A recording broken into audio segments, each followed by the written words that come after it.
para tayo ang magkaroon ng pinakamabilis na internet speed sa buong mundo. Numero uno po tayo, number one, numero uno. We are number one sa business process outsourcing internet services provider. Sa buong mundo, hindi lang po sa Pilipinas, sa buong mundo po. We are number one BPO center in the world.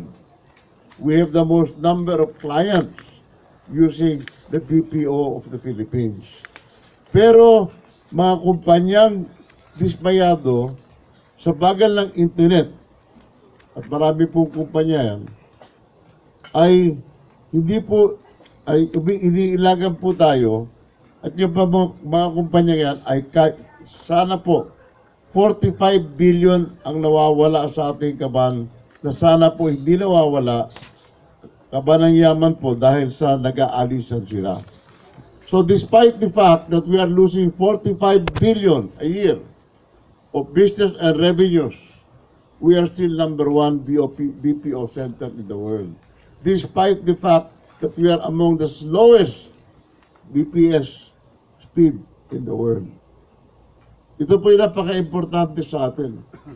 Because very soon, ito pong number of BPOs natin will exceed the number of OFW workers. Okay? So parang OFW din po ito, ngunit ang trabaho po ay nandito. At usually sa gabi po ang trabaho dahil umaga po doon sa Estados Unidos at doon sa Europa. Okay.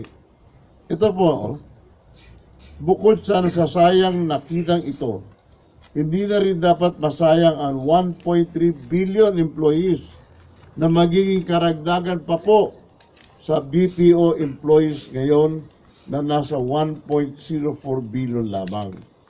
So we have 1.04 billion workers in the internet. We are the biggest number in the world. Ngunit, kung ito pong speed natin ay according, let's say, to the speed of Singapore, sigurado po meron pa pong additional 1.3 billion over and above the 1.04 billion employed in our country today. It's very simple. It's a matter of installing a fiber optic facility. A fiber optic facility will bring our speed of 3.6 megabits.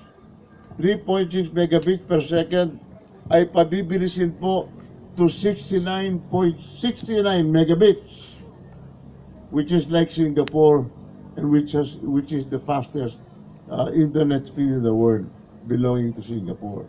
Ako po'y naniniwala na sa ilalagay nating bagong fiber optics over water and underground, ako po'y naniniwala that this will even be faster than Singapore's 69.69 megabits.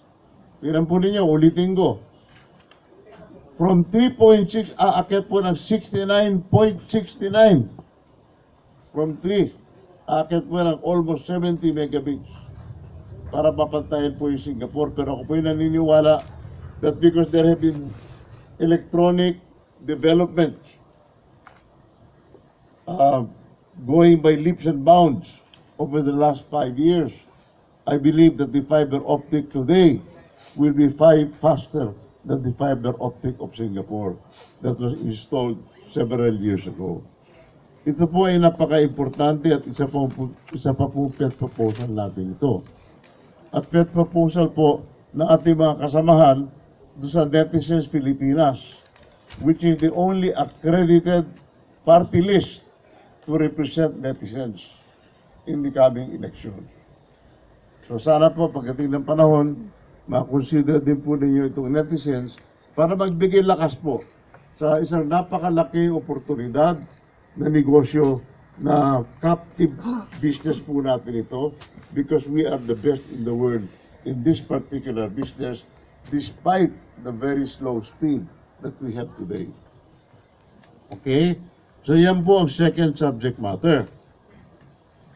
Ang third subject matter po, gaya po ng nasabi ko kanina, meron po tayong 15 programs of government. 1-5. 15 programs of government. Kompleto po ito. Wala pong ibang kandidato na mayroong 15 programs of government na parehas po natin and as comprehensive as ours. Yung kanila po, patsi-patsi. Sa atin po, buong total po. Buong total po ng mga mangyayari. In fact, it is already calendared to go by the day. We already have the activity for day 1, day 2, day 3, day 4, at the day 15 po.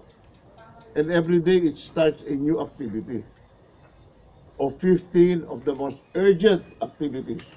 Halimbawa po, solusyon sa traffic. Ilang solusyon na ba sa traffic ang nadiling natin? Sino ba sa mga kandidato may solusyon sa traffic? Sino po? Wala, hindi ba? Pero tayo po, meron tayong solusyon sa traffic. At simple lang ang solusyon. Solutions have to be simple.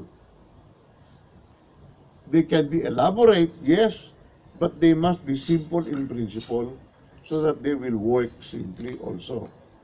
Okay. Sa ngayon po, meron po tayong isang malaking pizza pie. Pizza pie po ito. Ito kalaki. Halimbawa po ito yung piraso ng pizza pie. O sige, okay. Mas maganda.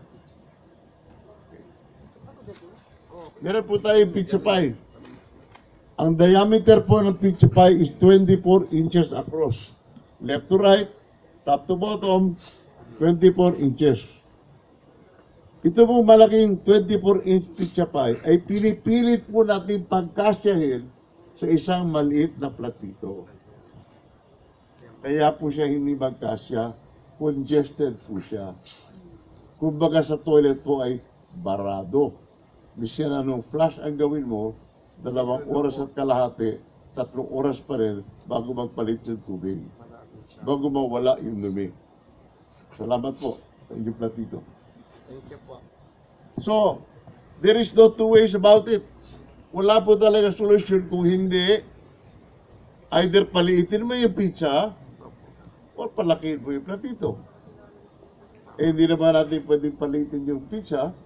Masyadong malaking disruption sa buhay ng mga tao dito sa Metro Manila. Kaya papalakihin po natin yung platito. Yung platito po gagawin nating bandehado. Kaya gagawin po natin, itong Greater Manila area ay gagawin po natin Mega Manila area. Kung saan, isasama po natin yung kabuuan ng Calabarzon. Mga probinsya po sa Calabarzon, kukunin po natin yan. Isasako po natin yan sa part of Mega Metro Manila. At yung pong province of Rizal, isasama din po natin yan. Yung pong Bulacan, yung pong Pangasinan at Pampanga, isasama din po natin yan. That will comprise the new Mega Manila.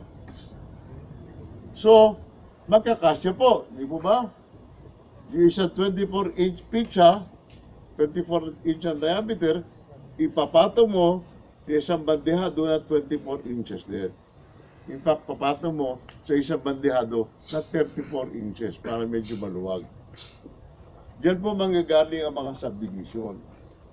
Na sa ngayon po ay malayo pong datingin yan, pero pagka meron na po tayong high-speed and efficient train system, yun po kinakailangan natin bilang backbone po nitong Mega Metro Manila. So that is such an essential people mover facility that we need. But with that, we should have a very efficient transportation system to come and go. Not everybody has to have a car, and not everybody has to drive a car every day. Alam po niyo sa New York, parusa po kung magkakaroon kayo ng kotse. Totoo po. Tanong po yun sa mga Pilipinong natira po sa Nueva York. Kasi, unang-una problema, parada. Para pumarada ka, napakamahal. $10 for an hour, mga gano'n. Talagang nakakapulubi po magkaroon ng kotse sa New York. Tapos ang paparada kong gabi, ang paparada kong araw, pag lilipat ka, merong parking meter, makakuha ka ba ng parking meter na bukas, mga ilang minuto lang yan, balik ka na naman, lagay ka na naman. So, in New York, it is a liability to have a car. Nobody wants a car, even if you give a car away, because it alters the efficiency of their life. And that's because they have a very good and effective people mover system. So yun po kinakailangan natin. The technology is there. Ito ka lang atin, marami pong katarantaduhang ginagawa dito. Alam na po natin lahat yun. Hindi na po natin kailangan isa-isahin. Nakaka-board naman po pag-usapan Dahil lumang topiko na po yun But we have here a system that we cannot even call a system. Because to be called a system, a process needs to work. A system is a working process. These MRT, LRT are not working processes. They work from time to time, and from time to time, they do not. Pati po, umpisa pa lang iisipin mo